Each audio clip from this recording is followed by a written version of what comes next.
Bom dia. Que a paz de Jesus esteja com todos. Esta manhã iluminada na Casa da Prece, Chico Xavier.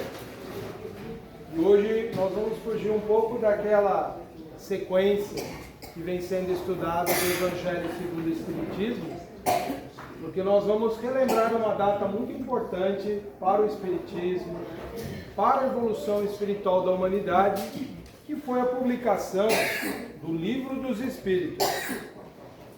Foi em 18 de abril de 1857 que esse livro surge como uma síntese de um trabalho imenso do mundo espiritual.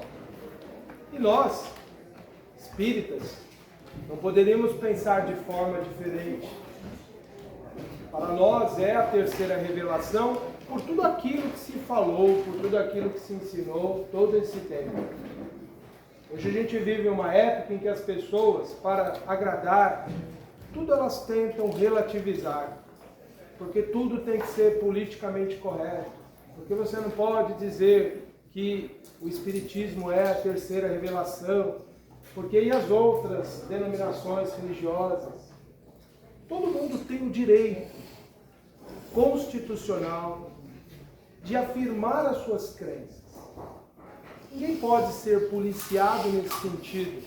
Não, você não tem direito de afirmar o que você acredita. Todos têm esse direito. Igualmente, podemos dizer no que acreditamos, no que a nossa razão nos leva. E a doutrina espírita nos ensina isso, de que nós, embora possamos acreditar e admitir esses princípios que nós temos como certos, nós temos que respeitar um outro direito que também é igualmente constitucional, que é o de respeitar as crenças das outras pessoas. Por isso que quando nós fizermos certas afirmações, não é em nenhum momento com desdém, com desrespeito ao que as outras pessoas acreditam, mas é no livre exercício da consciência, de podermos dizer naquilo que acreditamos, de dizer naquilo que nós achamos que é. Porque esse é um direito natural do ser humano. É um direito tão extraordinário que os próprios espíritos superiores afirmaram isso.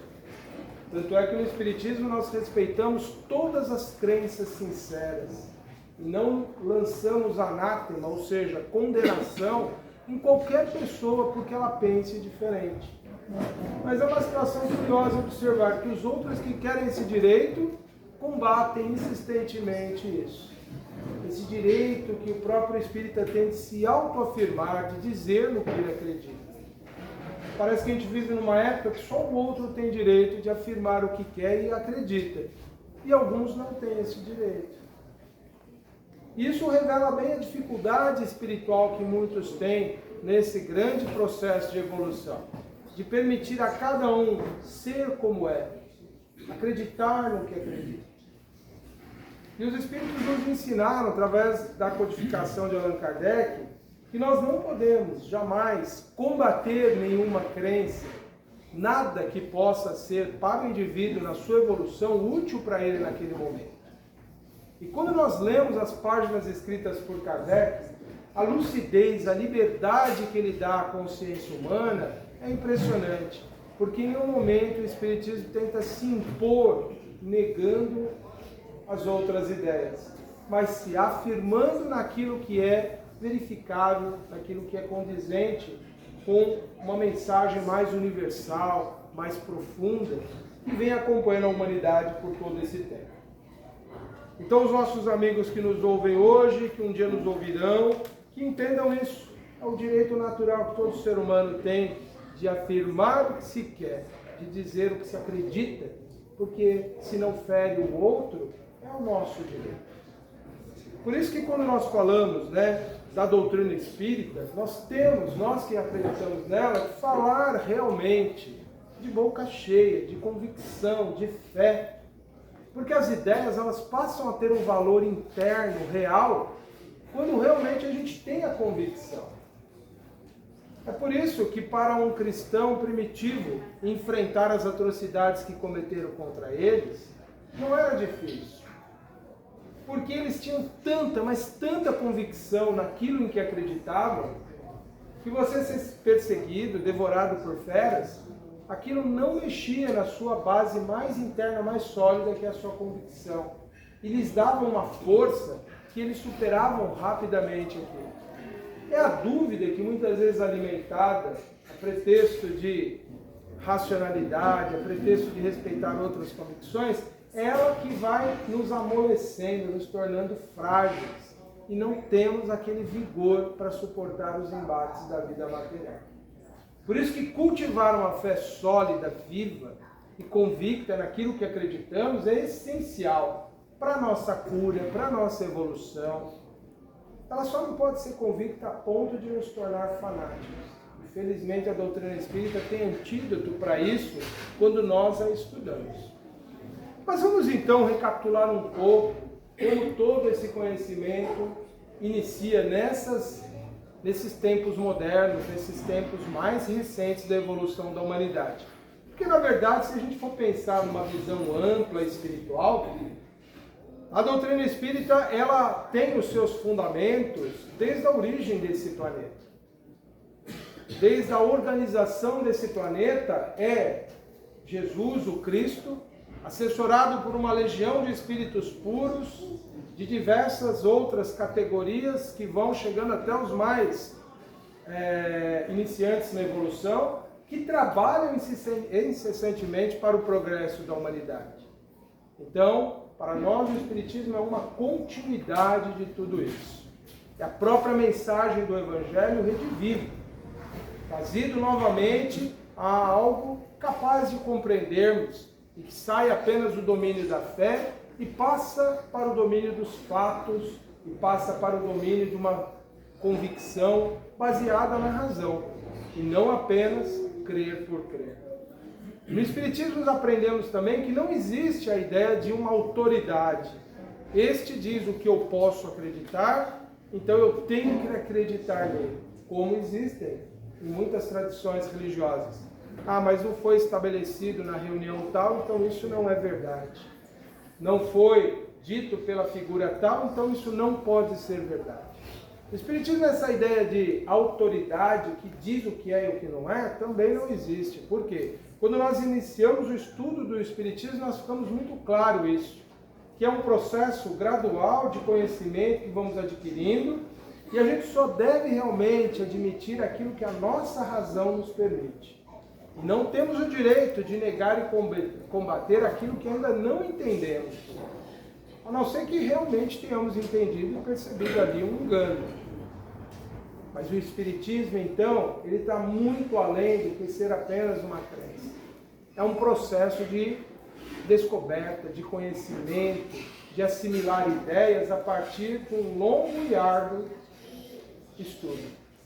Parece trabalhoso, mas é o caminho seguro para nós encontrarmos, então, essa fé sólida, inabalável, capaz de enfrentar a razão em todas as épocas da humanidade. O Espiritismo, então, ele começa oficialmente nos tempos modernos, a partir do ano de 1857. Mas espiritualmente, tudo se transcorre ao longo da história da humanidade. Todas as manifestações espirituais, todos os sistemas de crença que surgiram, tudo isso é conhecimento espiritual misturado com uma série de ideias próprias do ser humano na sua evolução. Mas a essência vai estar lá no mundo espiritual. Mas nós vamos tê-lo organizado, sistematizado a partir dos trabalhos de Allan Kardec. É ali que nós temos ele sendo formado como uma doutrina, um conjunto de ideias organizadas, sistematizadas, comparáveis, discutíveis, analisáveis, e não apenas um conjunto aleatório de ideias. Nós vamos ter então essa revelação surgindo a partir de um fato assim, sem maiores preocupações de Allan Kardec. Essa sistematização, quando ele começa, ele não tinha nenhuma intenção, ele não tinha nenhuma busca de firmar um novo sistema religioso, ele não tinha intencionalidade. Ele não queria reformar o cristianismo, ele não queria trazer uma nova era para a humanidade, ele não queria nada. Ele queria apenas continuar estudando os fenômenos como ele já via do magnetismo. Fenômenos de cura impressionantes que aconteciam das atividades dos magnetizadores. E quando falam para ele de um fenômeno ainda mais extraordinário, ele não admite que era possível. Ele acha que aquilo já era muita fantasia. Ele até imaginava e compreendia pelos estudos que ele havia feito do magnetismo que era possível sim um objeto se mover. Mas daí esse objeto começar a dar respostas, ele recuou diante dessa ideia. Ele falou, não, isso não é possível. Uma mesa, pelo magnetismo, até pode se mover sim. Mas ela dar uma resposta batendo um dos pés no chão e essa resposta ter sentido, ser uma ideia, isso não é possível. E quando falaram para ele do fenômeno, foi o que ele disse. Se você me mostrar então que essas mesas girantes puderem responder inteligentemente, porque tem um cérebro, porque tem nervos, porque tem sentidos, aí eu vou acreditar no fenômeno. Mas ele não levou isso muito importante, porque para ele achava que era um fenômeno apenas de distração. E as mesas girantes eram um fenômeno impressionante no século XIX.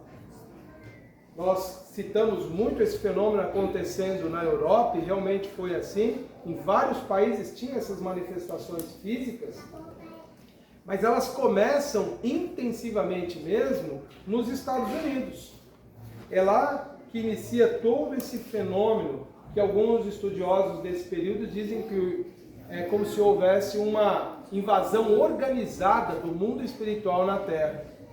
Porque até então existiam muitos fenômenos. Algumas comunidades religiosas eram já praticantes desse tipo de fenômeno, viam movimentação de objetos, viam fenômenos ali interessantes, mas é a partir dessas ações que vão acontecer, sobretudo com as irmãs Fox, lá no ano de 1849 nos Estados Unidos, é que o fenômeno começa a tomar uma proporção muito intensa.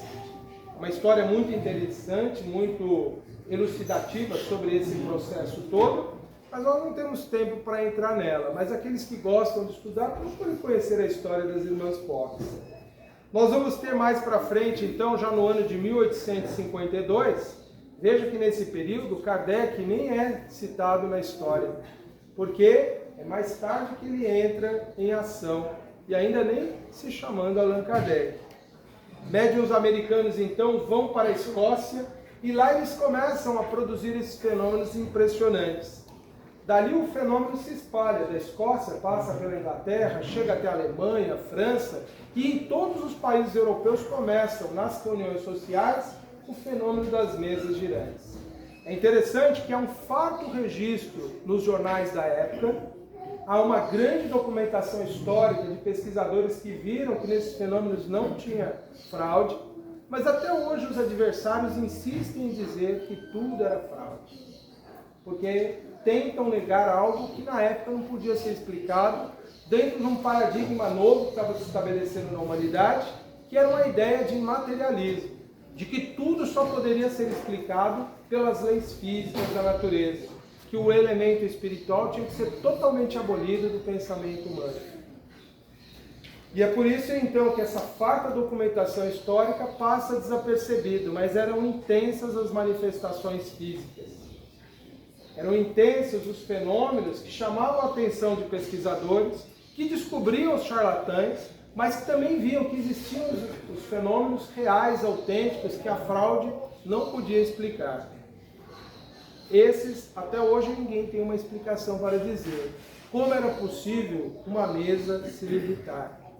Como era possível uma cesta dessas, de vime, aquelas cestinhas, como a gente antigamente era comum ter nas casas, hoje em dia já é menos comum, mas como era comum aquela cestinha, se você atravessasse um lápis sobre ela, e dois médiuns posicionando as mãos em cada lado da cestinha, começassem a produzir uma escrita que partia do meio e circularmente essa escrita, numa espiral crescente, ia criando palavras.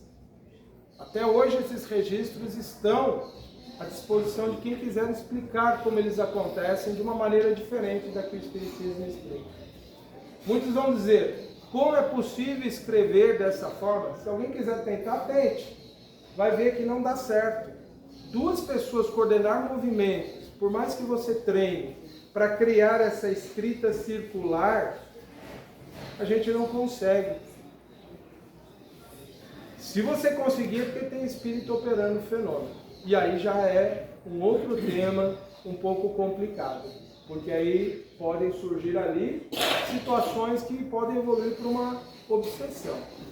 Por isso que não se recomenda treinar isso fora do ambiente do centro espírita. Hoje em dia tem algumas pessoas inconsequentes que dizem, olha, pode exercer sua mediunidade como quiser, onde você quiser. Depois a pessoa vai precisar tomar muito cuidado, por quê? Há o risco imenso de desenvolver um processo obsessivo se você tentar desenvolver-se fora do ambiente da casa espírita. Raras pessoas puderam ter essa condição. A maioria das pessoas acabam presas de espíritos enganadores, que também sabem movimentar o fenômeno. E isso a doutrina nos ensinou como reconhecer quem são os enganadores, quem são aqueles que tentam nos desviar de um caminho reto de evolução. E esse é um outro tema à parte. Mas o fato é que esses fenômenos impressionantes aconteciam sistematicamente. E Allan Kardec presenciou esses fenômenos. Quando uma vez ele, então, encontrou o amigo dele, o Sr. Fortier, isso lá no ano de 1854, ele falou com tanto entusiasmo para Kardec sobre esse fenômeno das mesas girantes, que Kardec desconfiou. Ele falou, olha, é muita empolgação isso. É uma pessoa que provavelmente está se deslumbrando com um fenômeno que não deve ser real. Então Kardec, ele deixou de lado essa preocupação e seguiu seus estudos como alguém que se dedicava ao magnetismo e à educação naquela época. Um tempo depois, ele vai conhecer aí sim uma pessoa que falou numa linguagem tão séria e tão assim comprometida com a seriedade, com o critério de se realmente pesquisar, de se realmente estudar. Kardec até registrou dessa forma, olha, linguagem pausada, isenta de todo entusiasmo, produziu viva impressão. E aí então ele se dispôs, lá no ano de 1855, a participar de uma reunião. E lá ele percebeu que o fenômeno era realmente impressionante. Foi na casa então desse senhor Patier e da senhora Plenemazon que ele viu o fenômeno das mesas girantes pela primeira vez. E ele ficou muito impressionado porque as mesas giravam, não eram mesas gigantes como essa aqui não, eram mesas menores. Eram muito comuns as mesas nos salões naquela época serem mesas circulares, apoiadas numa base única e um tripé. Essas eram muito comuns, eram chamadas de guérison. E essas mesas, elas giravam. Mesmo que as pessoas pudessem dizer, mas os médiuns estão encostando a mão em torno da mesa, eles estão produzindo movimento. A mesa girava entre as mãos das pessoas posicionadas próximas da mesa. E essas mesas, quando se apoiavam em um dos pés, elas batiam, de acordo com um código que tinha sido comunicado, uma vez, duas vezes, para obter as respostas, sim ou não, às perguntas que eram formuladas. Aquilo deixou Kardec então impressionado, e ele percebeu que essas escritas que ocorriam pela cesta peão, que era aquela cesta que o lápis atravessava, também aconteciam nessa reunião, mas não eram tão perfeitas as comunicações, tinham muitas falhas no processo. Porque na época também não era muito comum a escrita em papel nessas reuniões. Não é a psicografia como hoje a gente sabe, né? Que o médico pega uma folha dessa, branquinha, e escreve. Era muito comum aquelas placas que se usavam até nas escolas da época, placas de ardósia, uma ardósia preta e um lápis que era feito de uma pedra mais macia que quando riscava a pedra ia deixando os traçados. Aquilo não era um processo muito fácil para a escrita. É só mais tarde que começam então a utilização do papel para a escrita. Porque como produziam muitas escritas, e o papel não era algo barato, usavam-se essas pedras para a escrita, que era algo comum até para os estudantes na época.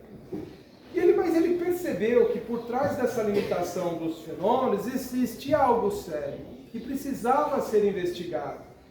Nesse momento, ele não quer reformar nada do pensamento religioso humano, ele não quer criar um novo paradigma para a humanidade, ele não quer nada, ele só quer entender o fenômeno. Ele não tinha ideia, como encarnado, do que estava acontecendo ali. E é ali que ele começa, então, a comparecer a essas reuniões, e ele passa mais tarde aí para as reuniões que ocorriam numa outra casa, que era da família Baudin, e lá ele começa a dirigir perguntas que ele previamente formulava. Ele em casa estudava os temas que ele sempre se preocupou, porque ele, como um grande humanista, um grande estudioso de várias questões da época, ele então tinha seus questionamentos.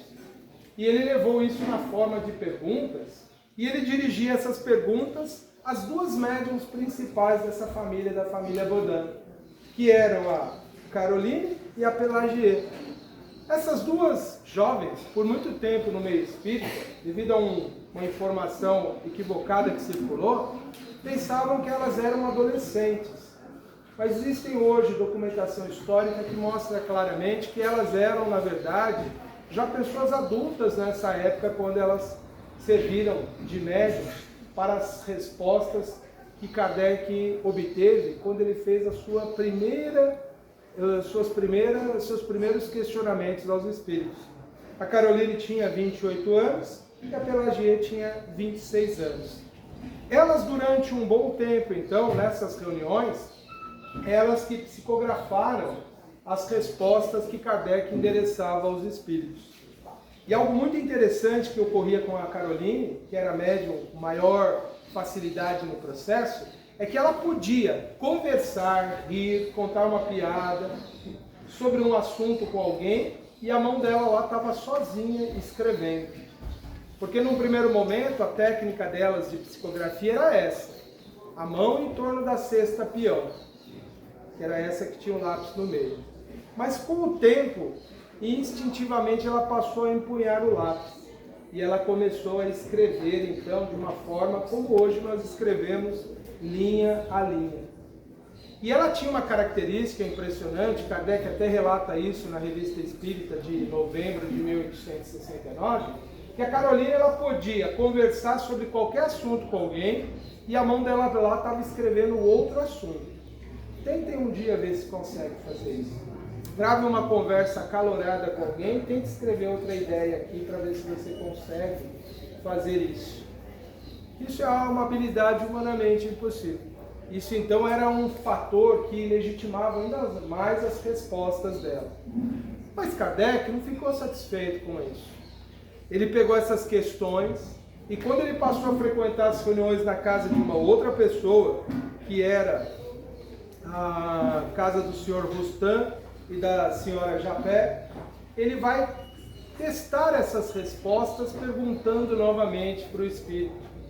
É por isso que às vezes aparece lá no livro dos Espíritos algumas respostas em que ele diz, os Espíritos dizem assim, mas nós já respondemos isso para você. E ele então revisa todas essas questões iniciais que mais tarde comporiam o livro dos Espíritos. Não satisfeito, o que ele fez? Ele fez essas perguntas para outros médiuns. Que naquela época, como os grupos eram muito isolados, não tinham uma comunidade espírita, as pessoas faziam as reuniões isoladamente, as ideias não circulavam como hoje circulam.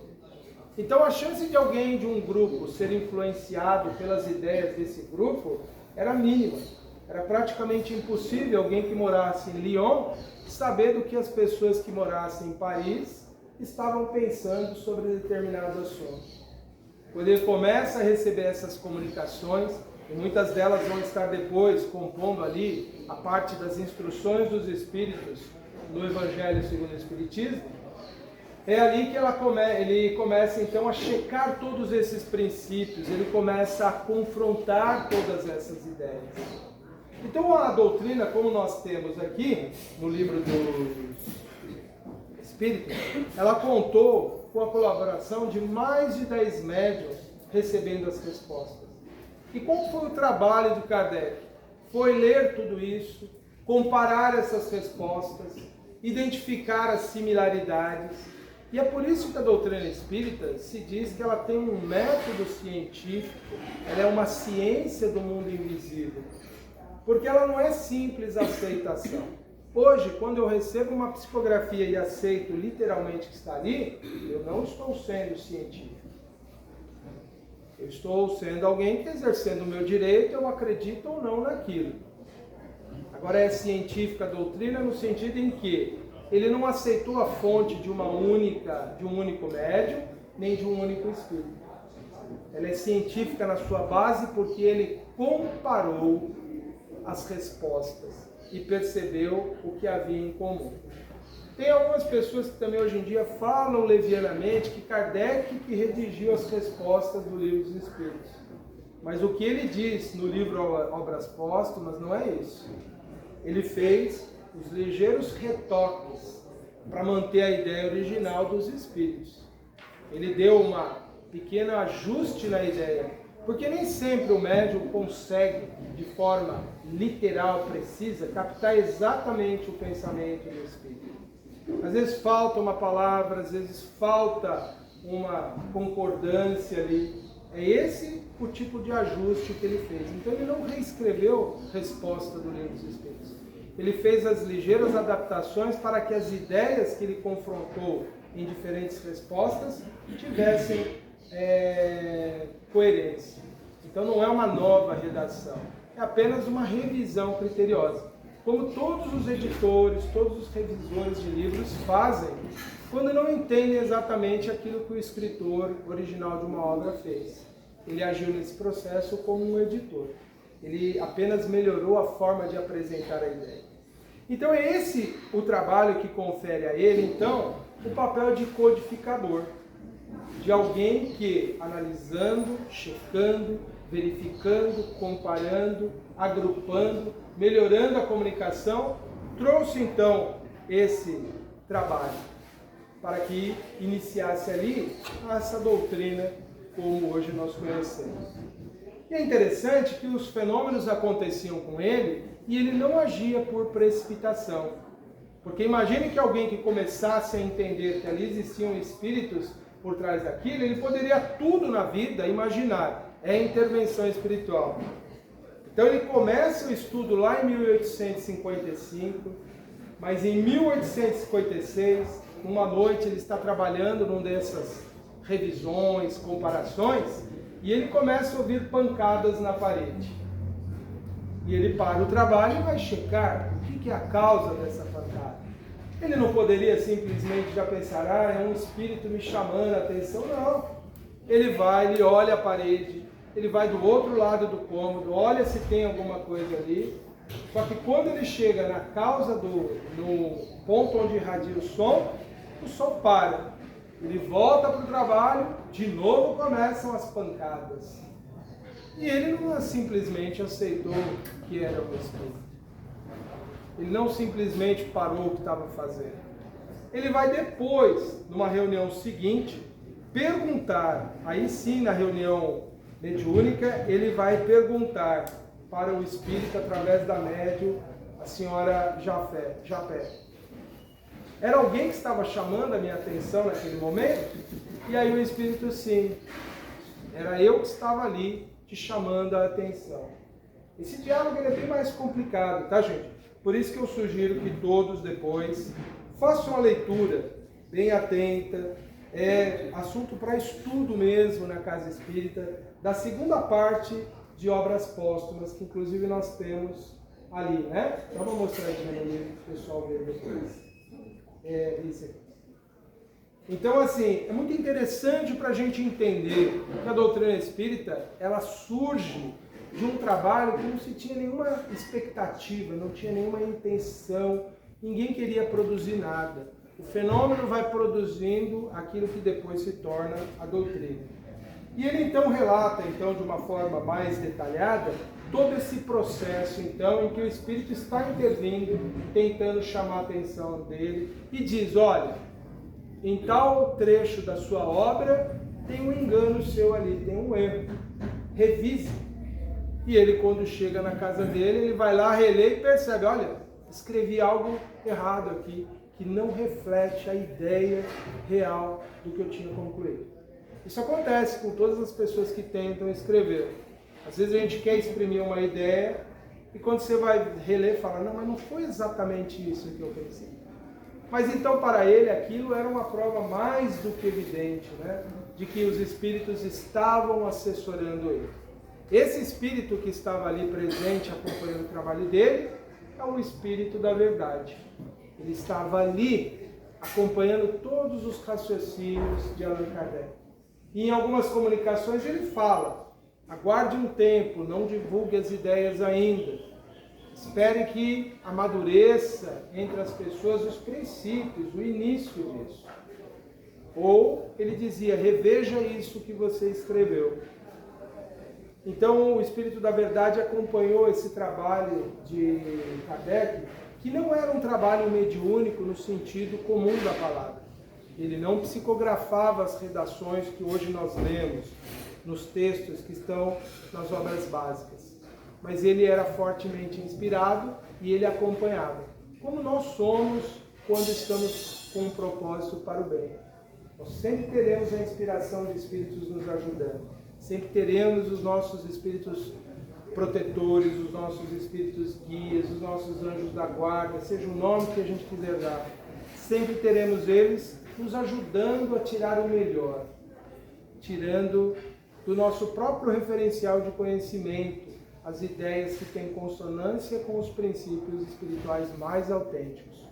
Mas então Kardec, nesse trabalho, ele tem essa assistência toda, e aí que ele vai, no ano de 1856, você veja, um ano antes da publicação do Livro dos Espíritos, mas ele já estava há um ano estudando os fenômenos. É ali que ele começa a obter comunicações dizendo que ali se iniciava para a humanidade uma nova era. É ali que começa a configurar o Espiritismo como uma doutrina que tinha um propósito, uma razão de ser. Até então não havia intenção nele de criar nada revolucionário. Não havia produção do fenômeno com essa intenção. Não havia da parte dele essa busca de ser líder de nada. Mas é ali que o Espírito da Verdade começa a dizer algo para ele que é muito grave, muito importante. E que muitos talvez não entenderão facilmente essa colocação do Espírito da Verdade. E é por isso que eu fiz aquela consideração inicial, né? Mas ele diz assim, olha, deixará de haver religião e uma se fará necessária. O Espírito está dizendo que os sistemas religiosos irão caindo lentamente, progressivamente a partir daquela época. Porque é justamente no século XIX que as religiões passam a estar tão fragilizadas diante de todas as descobertas científicas. E que muitas questões que eram fortemente ensinadas pelos sistemas religiosos vão sendo ali desmontadas pelo conhecimento mais profundo. Mas aí o Espírito diz, e uma se fará necessária. Por quê? O homem não prescinde da compreensão do espiritual. Ou seja, a gente não pode viver sem conexão com o espiritual. Quando os sistemas falham em explicar a realidade espiritual, nós nos sentimos profundamente órfãos. E aí que dá vazão à doutrina mais terrível. Foi o único sistema de ideias que o Espiritismo se posicionou claramente contra, que é a ideia materialista, utilitarista da existência. Essa que diz que nós temos que viver intensamente, independente do mal que nós causarmos, porque só temos esse momento existencial. Essa é o único sistema de ideias que o Espiritismo se posicionou claramente contra. O materialismo, por quê? Na mão de indivíduos antiéticos, é ele que justifica uma nação superpoderosa destruir outra por conta de questões geopolíticas. É esse materialismo, muitas vezes disfarçado de cristianismo, de falso cristianismo, que legitimou pena de morte, que legitimou guerras santas, que legitimou justificar a matança de pessoas inocentes. É esse materialismo que diz que aquele que é o mais forte tem que se sobrepor ao mais fraco. É esse o sistema que a doutrina claramente se pôs contrária. O materialismo sério daquele que tem dúvida é outra história. Porque aquele que tem dúvida também não se coloca como dono da verdade absoluta. Aquele que se coloca como dono da verdade absoluta usa sempre a força para impor ao outro. E é isso que gera toda essa desarmonia que nós vemos hoje no mundo. São pessoas que acreditam que para você ter os recursos para manter a superioridade de um povo, justifica a morte de crianças, o assassínio de outras pessoas. É isso que está na base de tudo isso que nós vivemos. Mas o Espiritismo não veio para mudar isso, veio e continuará presente até chegar na consciência de cada habitante da Terra. Por isso que o Espírito fala isso, né? Que deixará de haver uma religião, uma só se fará necessária, mas verdadeira, grande, bela e digna do Criador. Qual é o sistema que mais aproxima o homem de Deus, a ponto de fazer ver todos os seres como seus irmãos? Essa é a doutrina digna do Criador. Aquela que não cria preconceitos, mas que aproxima as pessoas. E o Espiritismo tem essa fundamentação de que nós não devemos ter, em relação a nenhum ser humano, nenhuma forma de discriminação, de afastamento, de preconceito.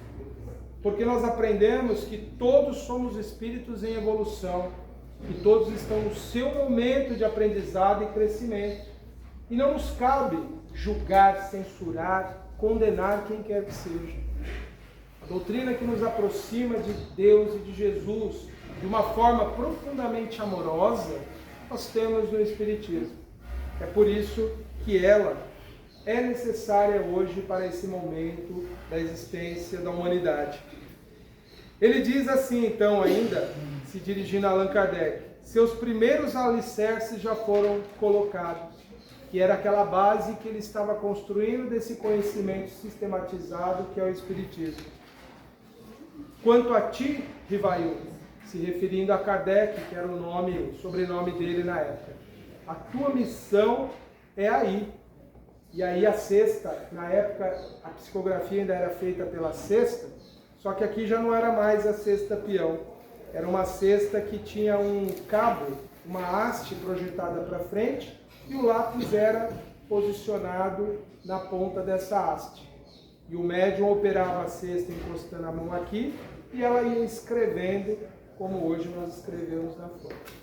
E era comum essa cesta, então, ela se movimentar independente da mão do médium, e é aí que essa haste da cesta aponta para Kardec, e o texto aparece então escrito assim. Ele escreveu, quanto a ti, a tua missão é aí. Ou seja, trazer as bases desse conhecimento espiritual para a humanidade. E aí ela se vira para Kardec, indicando que era sobre ele mesmo que ela estava falando. A cesta também se dirigiu a uma outra pessoa que estava presente, que era um jovem revolucionário na época. Naquela época a França vivia o Terceiro Império, era o Segundo Império, era o Napoleão III, e existiam muitas tensões políticas, não só na França, mas como em toda a Europa. E esse jovem, assim como outras pessoas que achegavam aos fenômenos espirituais, imaginavam que aquilo tudo eram elementos para sustentar uma revolução que mudaria as bases sociais do velho mundo. E aí o Espírito faz advertências a esse jovem que estava ali presente sobre o quão temerário eram essas iniciativas de querer misturar o espiritual com os interesses políticos terrenos. Aqui a gente tem uma similaridade impressionante entre a revelação trazida por Jesus no seu tempo e a revelação trazida pelo Espiritismo. Porque também existiram pessoas na época de Jesus que também imaginavam que tudo aquilo que Jesus produzia poderia ser de base para um movimento político de libertação do povo. E Jesus deixa muito claro, se afasta disso. Porque o que acontece quando a gente mistura religião e política? Esse desacerto que nós vemos não apenas hoje na nossa sociedade, como vemos em outras partes do mundo, onde as pessoas querem captar as ideias religiosas, espiritualistas, o sentimento das pessoas com o espiritual, para usar como uma força política para a dominação. O que nós vemos, e a história do cristianismo mostra bem isso, quando você tenta controlar as consciências a partir das revelações espirituais, você cria a opressão, as guerras, você cria a justificativa de que é divino a opressão de um sobre o outro. Então o Espírito da Verdade aqui, ele dá a direção ao Espiritismo exatamente aquela que Jesus deu à sua mensagem. Não vamos tornar uma revelação divina força política para atender nenhum interesse. Percebem como a doutrina espírita tem paralelos profundos com a mensagem de Jesus? Não tem com o cristianismo institucionalizado das igrejas, mas tem com a essência do Evangelho, com o cristianismo mais puro, como Jesus nos trouxe. Existem inúmeras comunicações muito interessantes, mas que hoje nós não vamos falar sobre elas, mas que fica então para todos nós a lembrança, né, de que a doutrina espírita ela não chegou ao ápice do que ela tem a realizar no mundo. Nós que somos beneficiados hoje por esse conhecimento, que recebemos tanta consolação, nós temos uma missão importante com o Espiritismo no mundo, que é vivê-lo profundamente em nossas vidas, que é trazer a mensagem espírita para quem nós realmente somos no dia a dia, e não só quando nós estamos aqui reunidos. É a gente fazer da nossa casa um ambiente verdadeiramente espírita, sendo verdadeiramente fraternos, verdadeiramente caridosos uns com os outros. É nós levarmos essa vivência amorosa que nós temos da casa espírita para o nosso ambiente de trabalho. É levarmos isso para a forma como nós conduzimos os nossos veículos nas ruas. É nós levarmos a nossa essência como espíritas para a nossa vida. É reviver realmente a mensagem do Cristo. É realmente nós estarmos aderindo a esse movimento. E não apenas achar que é um conjunto de ideias belas, bonitas, são consoladoras. A nossa missão como espíritas é dar continuidade a esse trabalho monumental que se iniciou antes mesmo da nossa humanidade estar organizada, mas que só veio a iniciar a sua materialização realmente no século XIX. Nosso maior desafio ainda é hoje compreendermos mais profundamente a doutrina, é estudarmos metodicamente e não apenas aleatoriamente, e é nós trazermos esses ensinamentos para a nossa prática.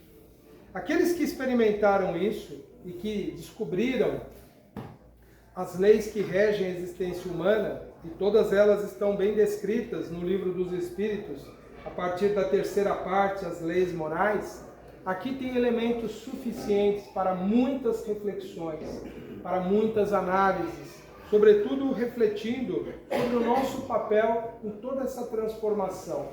E olha que a obra é gigantesca, e Jesus está contando com cada um de nós para sermos cartas vivas do seu Evangelho, ou sermos exemplos daqueles que realmente vivem em espírito e verdade essa mensagem tão bem explicada pela doutrina espírita. Tem muita coisa, gente, para a gente refletir sobre esse século XIX e o quanto ele ainda está impactando nós aqui no século XXI. Peçamos a Jesus, então, que nos inspire sempre e agradecendo sempre a bênção de estarmos aqui acolhidos neste ambiente de tanto amor, de tanta fraternidade. Aqui tudo parece tão poderoso, não é? Aqui todas as ideias nos parecem tão vigorosas, capazes de nos motivar a sermos muito melhores, mas quando vão passando os dias, vamos nos distanciando, o que acontece? Parece que nós vamos nos sentindo fracos, pequenos, não é isso? Mas tem um recurso nessa hora, é fazermos a nossa oração silenciosamente, não precisa nem fechar os olhos.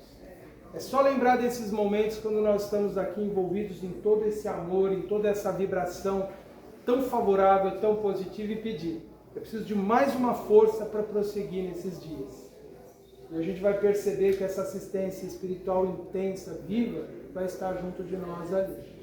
Então continuemos firmes, convictos, dedicados a essas ideias e fazendo com que elas produzam esses frutos de renovação e transformação nossa e do mundo. Porque não virão transformações instituídas externamente para a humanidade. Ninguém virá e vai dar um rumo novo aos destinos da humanidade. Aquele que podia fazer isso já o fez e plantou essa mensagem dentro de cada um, que é Jesus. Só que lembram da parábola das sementes que caem em diferentes solos? Temos que sempre refletir. Eu sou que tipo de solo que está colhendo essa mensagem do mundo espiritual superior? A mensagem do Evangelho rediviva pelo Espiritismo. Pedregoso que sufoca, ralo que não permite enraizamento, ou solo bom que permite essa mensagem crescer?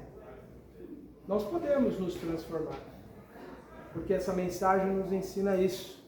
Nós somos aptos a essa mudança. Se já recebemos o convite, é que estamos aptos a seguir. E se desistirmos do caminho, não tem problema. Podemos recomeçar quantas vezes forem necessárias, porque a doutrina espírita nos fala isso.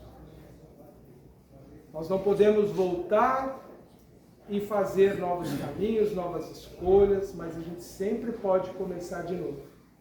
Aliás, essa é a ideia de um grande missionário do Espiritismo. Nosso querido Chico Xavier, patrono da nossa casa, benfeitor espiritual de todos nós. Sempre podemos recomeçar. Por isso que ninguém use como desculpa, eu sou muito imperfeito, eu já errei muito. Agora é a hora de recomeçar. E se você falhar até amanhã, amanhã é o dia de recomeçar. Essa é a mensagem que o Espiritismo nos traz todos os dias. Fiquem todos com Deus, na paz de Jesus, no amor da Mãe Santíssima, nessa vibração amorosa que nos envolve tão intensamente e nos cura neste dia. E todos nós estejamos com muita paz, viu? Fiquem com Deus. Muito obrigado.